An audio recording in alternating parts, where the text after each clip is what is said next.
Good morning all. Welcome to the daily news desk of Dakshina learning. ഇപ്പോൾ നമുക്ക് ഇന്നത്തെ പോലെ ഇന്ന് ഇമ്പോർട്ടൻ്റ് ആയിട്ടുള്ള ന്യൂസ് ആർട്ടിക്കിൾ ഒന്ന് ബ്രീഫ് ചെയ്യാം. കറസ്പോണ്ടിങ് അതിൻ്റെ പ്രിലിംസ് മെയിൻസ് പെർസ്പെക്റ്റീവിലുള്ള ഡിസ്കഷനിലോട്ട് പോകാം. അപ്പോൾ ഇന്നത്തെ ഇമ്പോർട്ടൻറ്റ് ന്യൂസ് ഹെഡ്ലൈൻസ് ഏതൊക്കെയെന്ന് നോക്കാം. ഫസ്റ്റ് വന്നിട്ട് ഇത് education landscape and is consulting a shift. ഇപ്പം നമ്മുടെ എഡ്യൂക്കേഷൻ സെക്ടറിനെ കുറിച്ചിട്ടുള്ള ന്യൂസാണ് ആദ്യമുള്ളത്.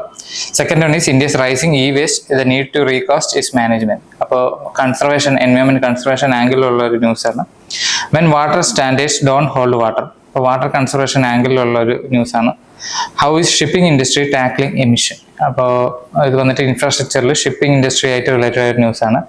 Paddy pulses acreage has increase the kharif season centre. അപ്പോൾ ഇത് വന്നിട്ട് ഒരു ക്രോപ്പിംഗ് പാറ്റേൺ റിലേറ്റഡ് ആയിട്ടുള്ള ന്യൂസാണ്. Single use food packaging 84% of Himalayan plastic waste. ഇതൊരു എൻവയോൺമെന്റ് പൊല്യൂഷൻ ആസ്പെക്റ്റുള്ള ന്യൂസാണ്.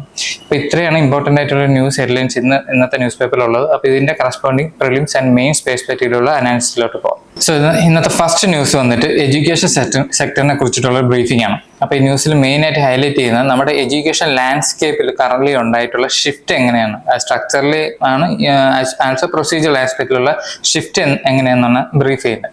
അപ്പോൾ ഇതിൻ്റെ ഇമ്പോർട്ടൻ്റ് ആയിട്ട് മെയിൻ ആയിട്ട് ഇതിന്റെ ബാക്ക്ഗ്രൗണ്ട് പറയുന്നത് എന്താണെന്ന് വെച്ചാൽ നമ്മുടെ യൂണിവേഴ്സിറ്റിക്ക് ഓട്ടോണമി ലൂസ് ചെയ്യുന്നു എന്നുള്ളത്. അതിന്റെ മെയിൻ റീസൺ ഇവര് പറയുന്നത്, അല്ലെങ്കിൽ ഓതർ മെയിനായിട്ട് കൺസിഡർ ചെയ്യുന്നത് എന്താ വെച്ചാൽ centralisation under U G C പോലുള്ള ഏജൻസിയുടെ അണ്ടറിലുള്ള സെൻട്രലൈസേഷൻ പ്രോസസ്സും അതേപോലെ സ്റ്റേറ്റ് കൺട്രോൾ ഇൻക്രീസ് ചെയ്യുന്നു ആണ് മെയിനായിട്ട് പറയുന്നത്. അത് നമ്മുടെ അക്കാഡമിക് തിങ്കിങ്ങിനെ അല്ലെങ്കിൽ ഇന്റലക്ച്വൽ തിങ്കിങ്ങിനെ വളരെ നെഗറ്റീവ്, ക്രിട്ടിക്കൽ തിങ്കിങ്ങിനെ വളരെ നെഗറ്റീവായിട്ട് അഫക്ട് ചെയ്യുന്നു എന്നാണ് ആക്ച്വലി എൻ്റെ ബാക്ക്ഗ്രൗണ്ടിൽ ബ്രീഫ് ചെയ്യുന്നത്. ഓക്കെ, ഇനി അതിൻ്റെ എക്സ്പാൻഷൻ നോക്കുകയാണെന്നുണ്ടെങ്കിൽ അതിൻ്റെ മെയിൻ ആയിട്ട് ഹൈലൈറ്റ് ചെയ്യുന്ന കൺസേൺസ് ഇതൊക്കെയാണ്. Academic syllabi as standardise, surprising dissent and encouraging conformity. അതായത് നമുക്ക് ഡിസെന്റ് എപ്പോഴും അക്കാഡമിക്സിൽ ഇമ്പോർട്ടൻ്റ് ആണ് ക്രിട്ടിക്കൽ ആയിട്ടുള്ള തിങ്കിങ്, അതേപോലെ ക്രിട്ടിക്കൽ ആയിട്ടുള്ള ഡിസെന്റ്. അപ്പോൾ ഈ ഡിസെന്റിനെ സപ്രസ് ചെയ്യുന്ന ഒരു ആറ്റിറ്റ്യൂഡാണ് ഇപ്പോൾ കറന്റ് കണ്ടുവരുന്നത്. അതേപോലെ ഇപ്പോൾ നമ്മൾ സിലബസ് സ്റ്റാൻഡേർഡ് എടുത്താലും കൂടുതലും കോർപ്പറേറ്റ് ആംഗിളിൽ നിന്നുള്ള സിലബി ആണ് മെയിൻലി ഇൻക്ലൂഡ് ചെയ്തിരിക്കുന്നത്. എക്സാമ്പിൾ പറയുകയാണെന്നുണ്ടെങ്കിൽ കൂടുതലും പ്രോഫിറ്റ് ഡ്രിവൻ കോഴ്സസിനാണ് പ്രയോറിറ്റി കൊടുക്കുന്നത്. ഫോർ എക്സാമ്പിൾ ടെക്നോളജി, ബിസിനസ് പോലുള്ള കോഴ്സിന്. അപ്പോൾ ഇതിന് കൂടുതൽ ഇമ്പോർട്ടൻസ് വരുമ്പോൾ നമ്മുടെ ആർട്സും ഫിലോസഫി ആയിട്ടുള്ള സബ്ജക്റ്റ് ഒരുപാട് സൈഡ് ലൈൻ ആയി പോകുന്നു എന്നാണ് ആദ്യം മെയിനായിട്ട് ഇതിനകത്ത് ആർഗ്യൂ ചെയ്യുന്നത്. ഓക്കെ, അപ്പോൾ ഇതിന് നമുക്ക് എന്ത് ചെയ്യാം എന്നുള്ളതിന് ഒരു ബ്രീഫായിട്ട് പറയുന്നത് വെച്ചാൽ നമുക്ക് ഒരു ഗവർണൻസ് ഷിഫ്റ്റും ഐഡിയോളജിക്കൽ കൺട്രോളും വേണമെന്നാണ് മെയിനായിട്ട് പറയുന്നത്.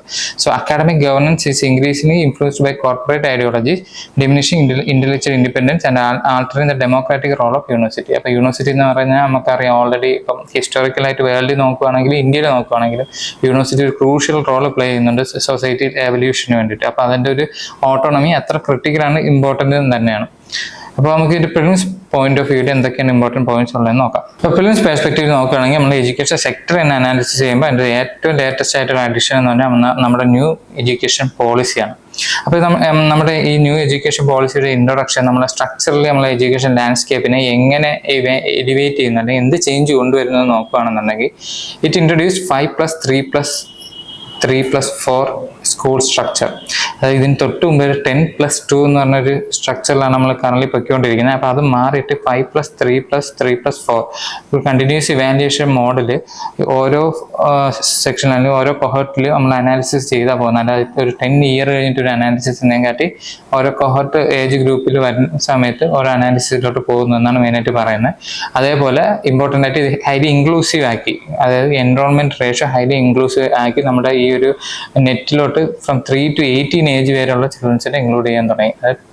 പ്രീ കിൻഡർ ഗാർഡൻ ലെവലിലുള്ള കുട്ടികളെ കൂടി ആ ഒരു ലെവലിലോട്ട് അല്ലെങ്കിൽ ഈ ഒരു ആംബിറ്റിലോട്ട് ഇൻക്ലൂഡ് ചെയ്യാൻ തുടങ്ങി. സോ ഇത് കൊണ്ടുള്ള ഉപയോഗം എന്ന് വെച്ചാൽ it promotes holistic multi disciplinary education with emphasis on foundational literacy, mother tongue, regional language. അപ്പോൾ ഈ ഇത്രയും ആസ്പെക്റ്റിൽ അത് ആക്ച്വലി നമുക്ക് ബൂസ്റ്റ് തരുന്നുണ്ട്. ഓക്കെ, ഞാൻ അടുത്ത ഇമ്പോർട്ടൻ്റ് ആയിട്ട് പോയിന്റ് വരുന്നിട്ട് റോൾ ഓഫ് UGC ആണ്. അപ്പോൾ UGC എന്ന് പറഞ്ഞാൽ ഒരു ഇൻസ്റ്റിറ്റ്യൂഷൻ്റെ ഇമ്പോർട്ടൻ്റ് റോളാണ്. അപ്പോൾ UGC എന്ന് വെച്ചാൽ എന്താണ് actually it is a statutory ബോഡിയാണ് എന്നാൽ എസ്റ്റാബ്ലിഷ് ചെയ്തത് 1956. ഇതിന്റെ മെയിൻ ഒബ്ജക്റ്റീവ് എന്ന് വെച്ചാൽ it coordinates, determines and maintains standards of higher education. അപ്പോൾ ഹയർ എഡ്യൂക്കേഷൻ്റെ കോർഡിനേഷനും സ്റ്റാൻഡേർഡും ഡിറ്റർമൈൻ ചെയ്യുന്ന ആരാണ് UGC ആണ്. അതേപോലെ ഇനി വേറൊരു ഇമ്പോർട്ടൻ്റ് റോൾ പറയുകയാണെന്നുണ്ടെങ്കിൽ ഇതാണ് ഗ്രാൻഡ്സ് അലോ ചെയ്യുന്നത് യൂണിവേഴ്സിറ്റിക്കും അതേപോലെ കോളേജസിനൊക്കെ ഗ്രാൻഡ്സും ഫണ്ട്സും ഒക്കെ ഡിസ്പേഴ്സ് ചെയ്യുന്നത് ആക്ച്വലി ആരാണ് UGC ആണ്. അതുകൊണ്ട് തന്നെ പവർഫുൾ ആവുന്നത് കാരണം ഈ ഒരു ഫിനാൻഷ്യൽ ആയിട്ടുള്ള സൈഡിൽ നിന്നുള്ള ആ ഒരു ഗ്രിപ്പ് എന്നുള്ളത് കൊണ്ട് തന്നെ യൂണിവേഴ്സിറ്റിയുടെ ആ ഒരു പ്രൊസീജിയർ അല്ലെങ്കിൽ വർക്കിംഗ് ആസ്പെക്റ്റിൽ നല്ല രീതിയിൽ കൺട്രോൾ കൊണ്ടുവരാൻ പറ്റും UGCക്ക്. അപ്പോൾ അതിനെ കുറിച്ചിട്ട് റിലേറ്റഡ് ആയിട്ടാണ് ഈ ന്യൂസ് വരുന്നത്. ഇത് നമുക്കൊരു ഫോൾഡർ പോയിന്റ് ആയിട്ട് കീപ്പ് ചെയ്യാം. ഇവിടെ മെയിൻസിൽ GS പേപ്പർ 2 സോഷ്യൽ സെക്ടറിൻ്റെ അകത്ത് എഡ്യൂക്കേഷൻ സൈഡിലും അതേപോലെ എത്തിക്കൽ ഇഷ്യൂ എന്നുള്ള ആംഗിൾ GS പേപ്പർ 4 നമുക്ക് മെയിനായിട്ട് ഇൻക്ലൂഡ് ചെയ്യാൻ പറ്റും. ഓക്കെ, അപ്പോൾ ഇത്രയാണ് ഇന്നത്തെ ഈ ന്യൂസിൽ മെയിനായിട്ട് ബ്രീഫ് ചെയ്യുന്നത്. നമുക്ക് അടുത്ത ന്യൂസിലോട്ട് പോകാം. അപ്പോൾ അടുത്ത ന്യൂസ് എന്ന് വെച്ചാൽ എൻവയോൺമെന്റ് കൺസർവേഷൻ റിലേറ്റഡ് ആണ്. അപ്പോൾ അത് മെയിനായിട്ട് India's rising waste the need to recast its management. അപ്പോൾ ഈ വേസ്റ്റും അതിന്റെ കറസ്പോണ്ടിങ് ആയിട്ട് മാനേജ്മെന്റ് ആസ്പെക്റ്റും റിലേറ്റഡ് ആയിട്ടുള്ള ന്യൂസ് ആണ്.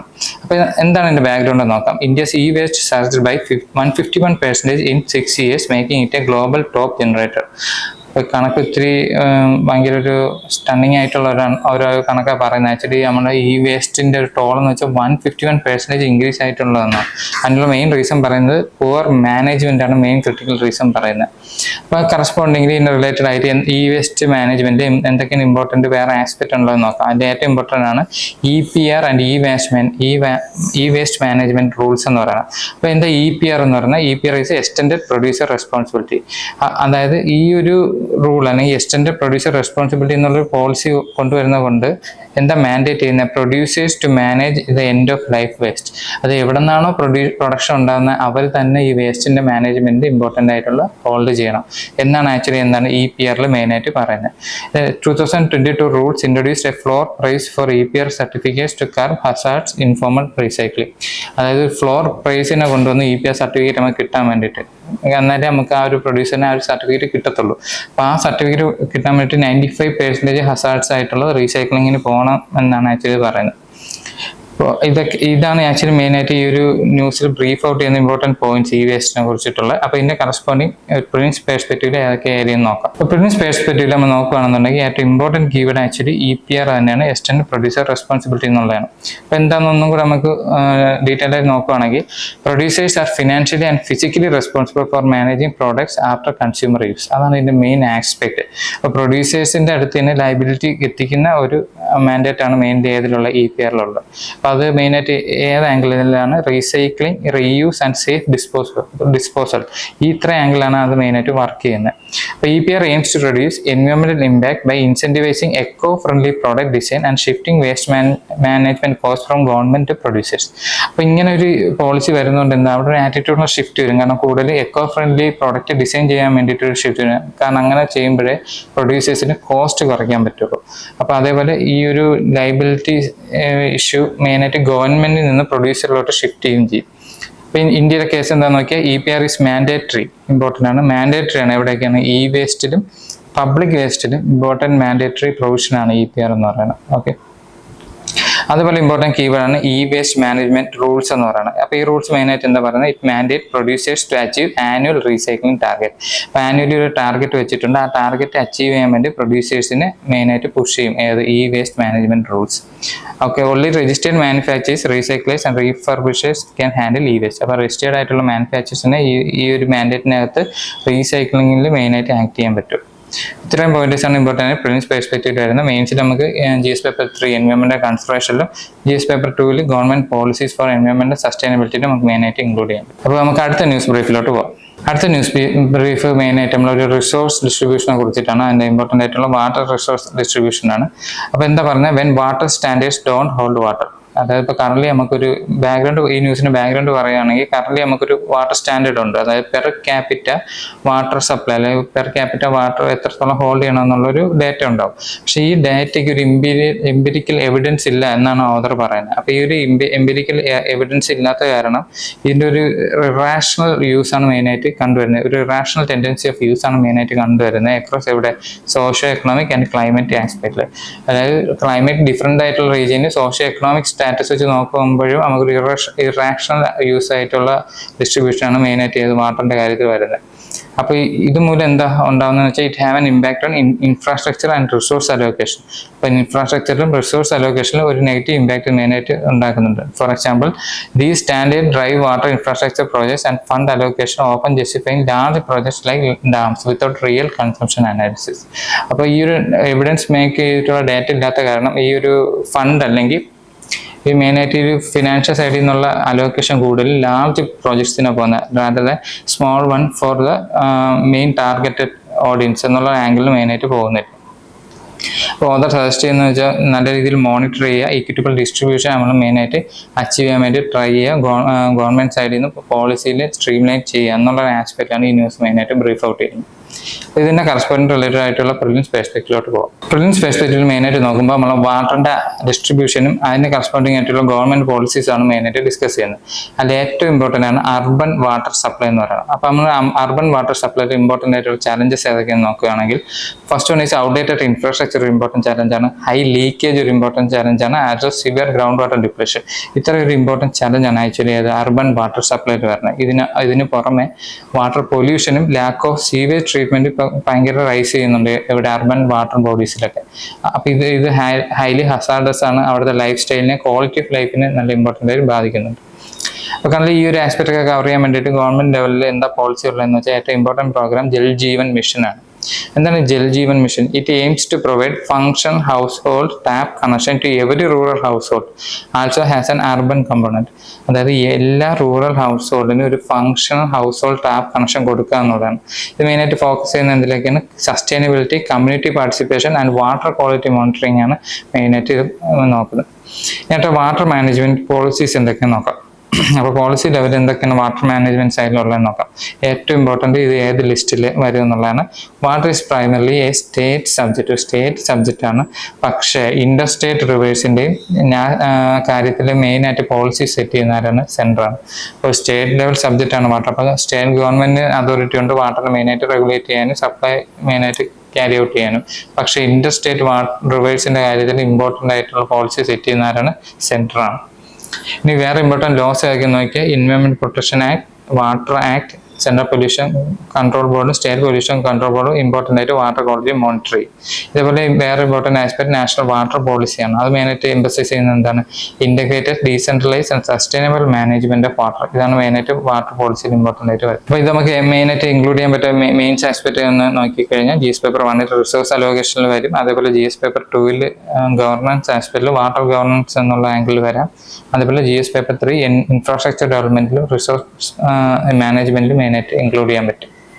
ഓക്കെ, അപ്പോൾ ഇത്രയാണ് ഇമ്പോർട്ടൻ്റ് ആയിട്ടുള്ള കീവേഡ്സ് ഈ ഒരു ന്യൂസിനെ ബ്രീഫ് ചെയ്തിട്ടുണ്ട്. അടുത്ത ഇമ്പോർട്ടൻറ്റ് ന്യൂസ് എന്ന് പറയുന്നത് ഷിപ്പിംഗ് ഇൻഡസ്ട്രിയെ കുറിച്ചിട്ടാണ്. അപ്പോൾ ഈ ഇൻഫ്രാസ്ട്രക്ചർ സൈഡിൽ ഷിപ്പിംഗ് എന്ന് പറഞ്ഞ ഇൻഡസ്ട്രിയും അതിനെ കറസ്പോണ്ടിംഗ്ലി എൻവയോൺമെന്റൽ കൺസർവേഷൻ ആംഗിളുമായിട്ട് കണക്ട് ചെയ്യുന്ന ന്യൂസാണ്, ഇമ്പോർട്ടൻ്റ് ആണ്. അപ്പോൾ എൻ്റെ ബാക്ക്ഗ്രൗണ്ട് പറയുകയാണെങ്കിൽ റീസെൻ്റ്ലി ഇന്റർനാഷണൽ മാരിടൈം ഓർഗനൈസേഷൻ്റെ ഒരു കമ്മിറ്റി മീറ്റിംഗ് ഉണ്ടായിരുന്നു, മാരിടൈം എൻവയോൺമെന്റൽ പ്രൊട്ടക്ഷൻ കമ്മിറ്റി മീറ്റിംഗ് ഉണ്ടായിരുന്നു. അപ്പോൾ ഈ മീറ്റിംഗിൽ ഒരു സിംഗപ്പൂരിൻ്റെ ഹൈബ്രിഡ് മോഡൽ നമ്മൾ ഇൻവൈവ് ചെയ്യണമെന്ന് ഇന്ത്യ പ്രപ്പോസൽ വെച്ചു. ആ പ്രപ്പോസൽ അക്സെപ്റ്റ് ചെയ്യുന്നുണ്ട്. അപ്പോൾ ഈ മോഡൽ മെയിനായിട്ട് പറയുന്നതെന്ന് വെച്ചാൽ നമുക്ക് സീറോ അല്ലെങ്കിൽ ഗ്രീൻ എനർജിയിലോട്ട് ഷിഫ്റ്റ് ചെയ്യണം. എന്ത് ഷിപ്പിംഗ് ഇൻഡസ്ട്രിയിലെ മെയിൻ പ്രോസസ്സും അതിൻ്റെ ബാക്കി അതിൻ്റെ അകത്തുള്ള മെയിൻ പ്രൊസീജിയറിലും എല്ലാ ആസ്പെക്റ്റും ഗ്രീൻ എനർജിയിലോട്ട് ഷിഫ്റ്റ് ചെയ്യണം എന്നുള്ള പ്രപ്പോസൽ വയ്ക്കുകയും ആ പ്രപ്പോസൽ അക്സെപ്റ്റബിൾ ആവുകയും ചെയ്തു. പക്ഷേ ഒരു പ്രശ്നം എന്താണെന്ന് വെച്ചാൽ ഇത് വേറെ കുറച്ച് കൺട്രീസിന് അത്ര താല്പര്യമില്ലായിരുന്നു. ഫോർ എക്സാമ്പിൾ മെയിനായിട്ട് ഓയിൽ ട്രാൻസ്പോർട്ട് ചെയ്യുന്ന കൺട്രീസ് ആയിട്ടുള്ള GCC country, gulf countries, especially Saudi അറേബ്യയൊക്കെ ഇതിനെ ഒപ്പോസ് ചെയ്യുന്നുണ്ടായിരുന്നു. പക്ഷേ ഈ മോഡൽ വൈഡ്ലി അക്സെപ്റ്റബിൾ ആയി. ഇതിൻ്റെ മെയിൻ റീസൺ എന്ന് വെച്ചാൽ ഒരു ഗ്രീൻ ഹൈഡ്രജൻ അല്ലെങ്കിൽ ഇന്ത്യക്ക് ഇപ്പോൾ ഗ്രീൻ ഹൈഡ്രജൻ ഷിഫ്റ്റിലോട്ട് കൂടുതൽ റിസർച്ച് ആൻഡ് ഡെവലപ്മെന്റ് നടക്കുന്നുണ്ട്. അപ്പോൾ ഷിപ്പിംഗ് ഇൻഡസ്ട്രിയിൽ ഇത് കൊണ്ടുവരുമ്പോൾ നമ്മുടെ ആ ഒരു ഷിപ്പിംഗ് ഇൻഡസ്ട്രിക്ക് ഒരു നല്ല ബൂസ്റ്റാണ് ആക്ച്വലി. അപ്പോൾ നമ്മുടെ ഷിപ്പിംഗ് ഇൻഡസ്ട്രിക്ക് ആ ഗ്രീൻ പ്രോട്ടോകോൾ മെയിൻറ്റെയിൻ ചെയ്യാൻ പറ്റും. പക്ഷേ ഇത് നമുക്ക് എക്സിക്യൂഷൻ ലെവലിലോട്ട് വരണമെങ്കിൽ മാർപോൾ എന്ന് പറഞ്ഞൊരു ഇന്റർനാഷണൽ കൺവെൻഷൻ ഉണ്ട് ആക്ച്വലി ഷിപ്പിംഗ് ഇൻഡസ്ട്രി മെയിനായിട്ട് റെഗുലേറ്റ് ചെയ്യുന്ന. ആ കൺവെൻഷനിലെ അനക്സ് 6 മെയിനായിട്ട് എൻവയോൺമെന്റ് ക്വാളിറ്റി അതിൻ്റെ മെയിൻ സ്റ്റാൻഡേർഡ്സ് മെൻഷൻ ചെയ്യുന്നത്. അപ്പോൾ ആ സ്റ്റാൻഡേർഡ്സ് മീറ്റ് ഔട്ട് ചെയ്യണം. അപ്പോൾ അതാണ് മെയിനായിട്ട് ഈ ഒരു ആർട്ടിക്കിൾ മെയിനായിട്ട് ബ്രീഫ് ചെയ്യുന്നത്. ഓക്കെ, അപ്പോൾ നെറ്റ് സീറോ ടാർഗറ്റ് അച്ചീവ് ചെയ്യാൻ 2050 അച്ചീവ് ചെയ്യാൻ വേണ്ടിയിട്ട് ഒരു ഇമ്പോർട്ടൻറ്റ് റോൾ പ്ലേ ചെയ്യും ഈ ഒരു മെയിൻ ഇനിഷ്യേറ്റീവ്. അപ്പോൾ ഇത്രയാണ് ഈ ന്യൂസിൽ മെയിനായിട്ട് ബ്രീഫ് ഔട്ട് ചെയ്യുന്നത്. അതിൻ്റെ കറസ്പോണ്ടിങ് പ്രിലിംസ് പെർസ്പെക്റ്റീവ് ഒന്ന് നോക്കാം. പ്രിലിംസ് പെർസ്പെക്റ്റീവ് നോക്കുകയാണെന്നുണ്ടെങ്കിൽ കീ പോയിന്റ് ഫസ്റ്റ് എന്ന് വെച്ചാൽ IMO കുറിച്ചാണ്, ഇന്റർനാഷണൽ മാരിടൈം ഓർഗനൈസേഷനെ കുറിച്ചിട്ടാണ്. അപ്പോൾ ഇതൊരു സ്പെഷ്യലൈസ്ഡ് UN ഏജൻസിയാണ്. ഇതിന്റെ മെയിൻ റോൾ എന്ന് വെച്ചാൽ regulates global shipping for safety, security and എൻവയോൺമെന്റൽ പ്രൊട്ടക്ഷൻ. അതേപോലെ sets international standard for ship design, construction and operation, pollution prevention. അപ്പം ഇതാണ് അതിന്റെ മെയിൻ ടാർഗറ്റിൽ വരുന്നത്. In formulating enforcing maritime convention like MARPOL. MARPOL പോലുള്ള മാരിടൈം കൺവെൻഷൻ ഫോർമുലേറ്റ് ചെയ്യാൻ വേണ്ടിയിട്ട് ഇമ്പോർട്ടൻറ്റ് റോൾ പ്ലേ ചെയ്യും ഏത് ഇന്റർനാഷണൽ മാരിടൈം ഓർഗനൈസേഷൻ.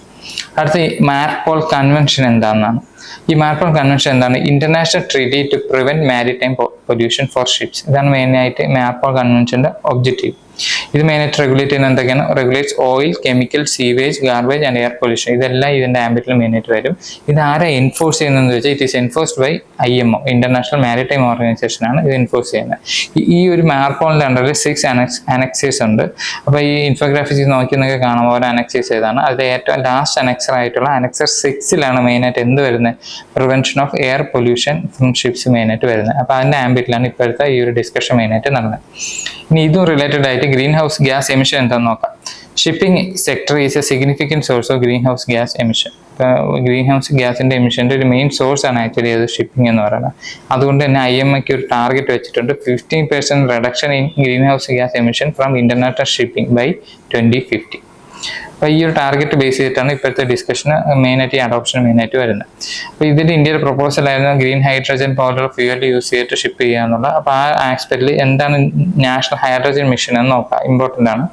ഇതൊന്ന് ലോഞ്ച് ചെയ്ത് 2023ലാണ് ലോഞ്ച് ചെയ്തത്. ഇതിന്റെ മെയിൻ ഒബ്ജക്റ്റീവ് എന്ന് വെച്ചാൽ to make India a global hub for green hydrogen production, usage and export. ഈ ഒരു ആസ്പെക്റ്റിലാണ് മെയിനായിട്ട് ഈ നാഷണൽ ഹൈഡ്രജൻ മിഷൻ നമ്മൾ മെയിനായിട്ട് കൊണ്ടുവന്നിട്ടുള്ളത്. അപ്പോൾ ഗ്രീൻ ഹൈഡ്രജൻ എന്തെന്ന് ചോദിച്ചു കഴിഞ്ഞാൽ നമ്മൾ ഇലക്ട്രോളിസിസ് പ്രോസസ്സ് വഴി ഉണ്ടാക്കുന്ന ഹൈഡ്രജൻ എന്നുള്ള ആസ്പെക്റ്റിലാണ് ഗ്രീൻ ഹൈഡ്രജൻ മെയിനായിട്ട് നമുക്ക് ഫോർമലൈസ് ചെയ്തിട്ടുള്ളത്. അപ്പോൾ ഇലക്ട്രോളിസിസ് പ്രോസസ്സ് വരുമ്പോൾ പ്രോസസ്സ് ചെയ്തിട്ടൊക്കെ കാർബണിന്റെ എമിഷൻ വളരെ കുറവാണ്. ഓക്കെ, അപ്പോൾ ഇതാണ് മെയിനായിട്ട് ഈ ഒരു ഏരിയയിൽ പ്രിലിംസ് പോയിന്റിൽ വരുന്ന main aspect. Climate change policy, global climate governance എന്നുള്ള ആംഗിൾ നമുക്ക് ഇൻക്ലൂഡ് ചെയ്യാൻ പറ്റും. അപ്പോൾ നമുക്ക് അടുത്ത ന്യൂസ് ബ്രീഫിലോട്ട് പോകാം. അടുത്ത ന്യൂസ് ബ്രീഫ് മെയിനായിട്ട് ക്രോപ്പിംഗ് പാറ്റേൺ റിലേറ്റഡ് ആയിട്ടുള്ള ന്യൂസാണ്. അപ്പോൾ ജസ്റ്റ് ഒരു ഫാക്ച്വൽ ആയിട്ടുള്ള ന്യൂസാണ്. അപ്പോൾ റീസെൻ്റ്ലി ഇപ്പോഴത്തെ ക്രോപ്പിംഗ് സീസണിൽ നമ്മൾ ഏക്കറേജ് അല്ലെങ്കിൽ ക്രോപ്പ് ചെയ്യുന്ന ഏരിയ കൂടിയിട്ടുണ്ട്. എസ്പെഷ്യലി ഏതൊക്കെ ക്രോപ്പിന്? Paddy, pulses, coarse grains and oil seeds. ഈ ഇത്രയും ഏരിയയ്ക്ക് ആക്ച്വലി ക്രോപ്പിംഗ് ഏരിയ കൂടിയിട്ടുണ്ടെന്നാണ് മെയിനായിട്ട് ന്യൂസ് പറയുന്നത്.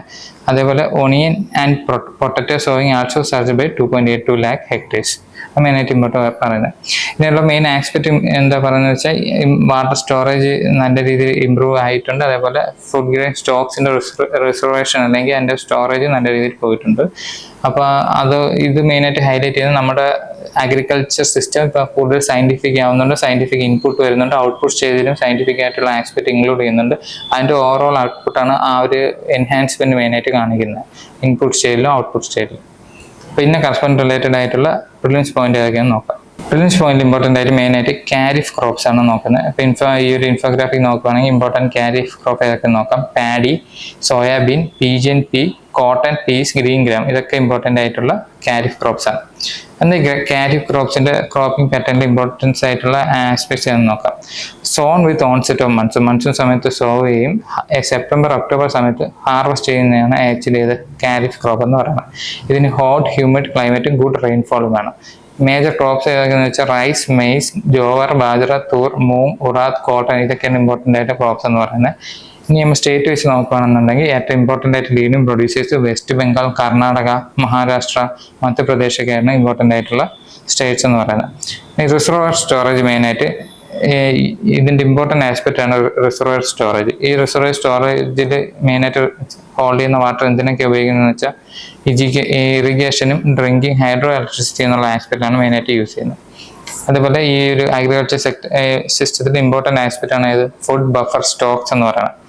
Government maintains buffer stocks to ensure എന്തിനു വേണ്ടിയിട്ട്? Food security, price stability and emergency supply. ഇത്ര ആസ്പെക്ട് കൺസിഡർ ചെയ്തിട്ടാണ് ബഫർ സ്റ്റോക്ക് മെയിനായിട്ട് ക്യാരി ഔട്ട് ചെയ്യുന്നത്. ഇത് മെയിൻലി മാനേജ് ചെയ്യുന്നത് ഫുഡ് കോർപ്പറേഷൻ ഓഫ് ഇന്ത്യയും നേഫഡും SFACയും കൂടെയാണ് മെയിനായിട്ട്. SFAC എന്ന് വെച്ചാൽ സ്മോൾ ഫാമേഴ്സ് അഗ്രികൾച്ചർ കൺസോർഷ്യം എന്നാണ്. അപ്പോൾ ഇത്രയും കീ പ്ലേയേഴ്സ് ആണ് ഏതിൽ ആക്ട് ചെയ്യുന്നത്? ഫുഡ് ബഫർ സ്റ്റോക്സിൽ മെയിനായിട്ട് ആക്ട് ചെയ്യുന്നത്. ഇനി സയന്റിഫിക് അഗ്രികൾച്ചർ എന്താണെന്ന് നോക്കാം. It involves use of improved seeds, fertilisers, irrigation and modern technology for higher productivity. അപ്പോൾ ആ ഒരു ആസ്പെക്റ്റിലാണ് എന്ത് പറയുന്നത്? സയന്റിഫിക് അഗ്രികൾച്ചർ എന്താണെന്ന് പറയുന്നത്. ഇതുകൊണ്ടുള്ള ഉപയോഗം എന്ന് വെച്ചാൽ it promotes crop diversification, efficient water use. അതാണ് ഇതിന്റെ ഇമ്പോർട്ടന്റ് ഔട്ട്പുട്ട് ആയിട്ട് നമുക്ക് കിട്ടുന്നത്. അപ്പോൾ മെയിനായിട്ട് നമുക്ക് GS പേപ്പർ 3 അഗ്രികൾച്ചർ ആസ്പെക്ട് മെയിനായിട്ട് ഇൻക്ലൂഡ് ചെയ്യാൻ പറ്റും. നമുക്ക് അടുത്ത ന്യൂസ് ബ്രീഫിലോട്ട് പോകാം. അടുത്ത ന്യൂസ് ഇമ്പോർട്ടൻ്റ് ആയിട്ട് ഒരു റീജിയണൽ ഡെവലപ്മെന്റും എൻവയോൺമെന്റൽ പൊല്യൂഷനും ആൻഡ് കൺസർവേഷൻ ആസ്പെക്ട് റിലേറ്റഡ് ആയിട്ടുള്ള ന്യൂസാണ്. അപ്പോൾ ഈ ന്യൂസിൽ മെയിനായിട്ട് കൺസിഡർ ചെയ്യുന്ന റീജിയൻ എന്ന് വെച്ചാൽ ഹിമാലയൻ റീജിയൻ ആണ്. അപ്പോൾ ന്യൂസിൽ പറയുന്നതെന്ന് വെച്ചാൽ plastic pollution in Himalayan region rise ചെയ്യുന്നു എന്നുള്ളത്. Over 84% of plastic waste in the eco-sensitive Himalayan region consists of single-use food and beverage packaging. അപ്പോൾ സിംഗിൾ യൂസ് ആയിട്ടുള്ള പ്ലാസ്റ്റിക്കാണ് മെയിനായിട്ട് അവിടെ ഹൈലൈറ്റ് ചെയ്യപ്പെടുന്നത്. ഇത് ആക്ച്വലി അവിടുത്തെ എക്കോസിസ്റ്റത്തിനെ വളരെ നെഗറ്റീവായിട്ടും ബാധിക്കുന്നുണ്ട്. കാരണം ഇത് നോൺ റീസൈക്കിളബിൾ ആയിട്ടുള്ള പ്ലാസ്റ്റിക്കാണ് മെയിനായിട്ട് ഡംപ് ചെയ്യപ്പെടുന്നത്. അപ്പോൾ അതുകൊണ്ട് തന്നെ ന്യൂസിൽ മെയിനായിട്ട് പറയുന്നത് എന്താണെന്ന് വെച്ചാൽ മെയിനായിട്ട് ഇതിനൊരു policy and waste management issue ആയതുകൊണ്ട് തന്നെ പോളിസി സൈഡിൽ നിന്ന് നല്ലൊരു ഷിഫ്റ്റ് വേണം. മെയിൻലി ഈ ഒരു മാനേജ്മെന്റ് സൈഡിൽ ആ റീജിയന്റെ ഡെവലപ്മെന്റിനെ അത് ഭയങ്കര ഇമ്പോർട്ടൻ്റ് ആയിട്ട് ബാധിക്കുന്നുണ്ട്.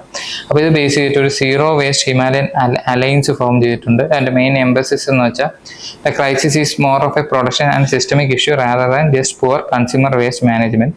So urging solution beyond mere recycling. ഇപ്പോൾ റീസൈക്ലിങ്ങിന് പുറമേ ഉള്ള ഒരു സൊല്യൂഷനാണ് മെയിനായിട്ട് അവർ ആവശ്യപ്പെടുന്നത്. എസ്പെഷ്യലി ആറ്റിറ്റ്യൂഡൽ ലെവലിലുള്ള ചേഞ്ചസ് ആണ് മെയിനായിട്ട് അവർ ഡിസ്കസ് ചെയ്യുന്നത്. അപ്പോൾ ഇതിന് കറസ്പോണ്ടിങ് ആയിട്ട് പ്രിലിംസ് പോയിന്റ് ഏതൊക്കെയെന്ന് നോക്കാം. ഇപ്പോൾ പ്രിലിംസ് പോയിന്റിൽ നോക്കുകയാണെങ്കിൽ ഫസ്റ്റ് ജനറൽ ആയിട്ടുള്ള ഒന്നാണ് എൻവയോൺമെന്റ് പൊല്യൂഷൻ എന്താണെന്നുള്ളത്. ഓക്കെ, ഇപ്പോൾ കറണ്ട് പറയുകയാണെങ്കിൽ India one of the world's most polluted countries ആണ്. എസ്പെഷ്യലി പർട്ടിക്കുലർ മാറ്റർ 2.5 ലെവൽ ഇന്ത്യയിൽ വെരി ഹൈ ആണ്. അപ്പോൾ ഇത് ആക്ച്വലി നമുക്ക് ഒരുപാട് പ്രശ്നങ്ങൾ ഉണ്ടാക്കുന്നുണ്ട്. ഹെൽത്ത് ഇഷ്യൂ, നമ്മുടെ എക്കണോമിക് ലോസ് ഉണ്ടാക്കുന്നുണ്ട്.